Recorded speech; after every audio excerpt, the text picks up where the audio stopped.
Hej, mit navn er Lone Axelsen. Jeg er socialdemokrat, og jeg er medlem af byrådet i Assens. Lige nu er jeg formand for job- og arbejdsmarkedsudvalget. Jeg er med til at sikre, at vi har en veldrevet kommune og en kommune med orden i økonomien. Assens Kommune er en rigtig god kommune. Men jeg er også klar over, at der er rigtig mange ting, vi kan gøre endnu bedre. Fra mine mange år med byrådsarbejde ved jeg, at hvis vi sætter os tydelige mål og arbejder efter dem, kan vi opnå rigtig gode resultater til gavn for kommunen og dig som borger.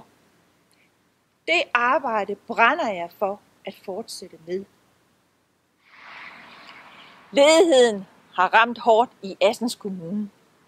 Mange er heldigvis kommet i arbejde igen, og den udvikling skal vi understøtte sammen med erhvervslivet. Vi skal give de ledige de kompetencer, der er brug for, så de rent faktisk kan tage de jobs, der er. Det kan vi kun i et tæt samarbejde med virksomhederne. Vi skal også arbejde tæt sammen med alle de fynske kommuner. Det skal vi, fordi ledighed ikke kender kommunegrænser. Vi vil i fællesskab være langt bedre til at uddanne den arbejdskraft, der efterspørges til de store byggeprojekter på Fyn. Vi har rigtig gode skoler.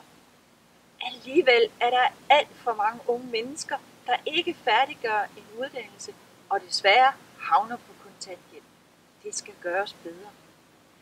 Vi skal allerede i skolen tænke på, hvordan børnene bliver unge, ansvarlige mennesker, der kan tage vare på sig selv og være aktive borgere. Derfor skal vi sikre en sammenhæng mellem børnehave, skoler, uddannelsesinstitutioner og erhvervsliv skal være med, og ikke mindst forældrene. Ingen kan klare denne opgave alene. Jeg er med til at sikre, at vi arbejder på tværs af faggrupper og politiske udvalg. Det er bydende nødvendigt, at vi fortsætter det samarbejde.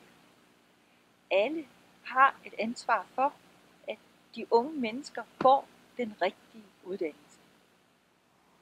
Vores unge mennesker skal have mulighed for at få en uddannelse, uanset om de bor herude på Helnæs eller de bor i Assens.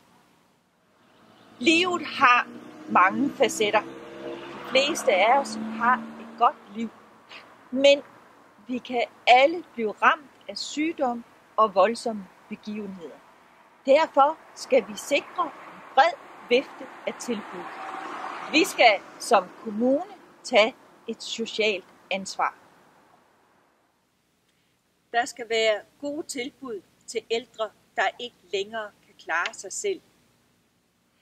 Jeg vil gerne kunne se et gammelt menneske i øjnene og vide, at vi gør, hvad vi kan for at sikre en værdig alderdom. Assens Kommune skal være en god kommune at bo i, uanset om man er 2 år eller 90 år gammel. Jeg vil gerne arbejde for et levende fællesskab med overskud til fremtiden. Derfor er din stemme på mig